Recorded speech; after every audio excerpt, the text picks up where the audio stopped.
கிரீன்ல சில பேர்லாம் சில விஷயங்களுக்கெல்லாம் எழுத சொல்லுவாங்க இல்லையா? சில பரிகாரங்கள்லாம் கிரீன் கலர்லயே எழுத சொல்லுவாங்க. அதுக்கு ஏதாவது ரீசன் இருக்கா? கிரீன் பொதுவா யாரும் எழுதக்கூடாது. கிரீன்ல யார் எழுதணும்னாக்கா, கிரீன் வந்துட்டு நீங்க சொன்ன மாரி பரிகாரத்த தீர்க்கக்கூடியது. ஆனா, அது சராசரி ஆள தொடக்கூடாது.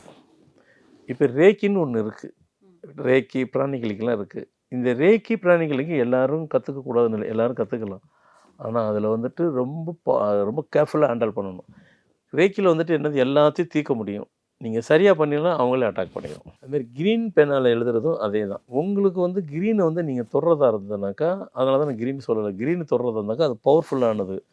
அந்த பவர்ஃபுல்லா கரெக்ட்டா நீங்க அந்த வார்த்தைகள்லாம் சரியா போடணும். அதில தவறான வார்த்தைகள் எழுதுனா கூட அது உங்கள எழுதுனாக்கா அது அவங்களே அட்டாக் பண்ணும் அது. வார்த்தைகள் எழுதும்போது தவறா ஏதோ ஒண்ணு எழுதிட்டேன், கவனிக்காம எழுதிட்டேன் அப்படின்னு சொல்லுவீங்க. என்ன தவறா எழுதினீங்களோ அது உங்கள அட்டாக் பண்ணும்.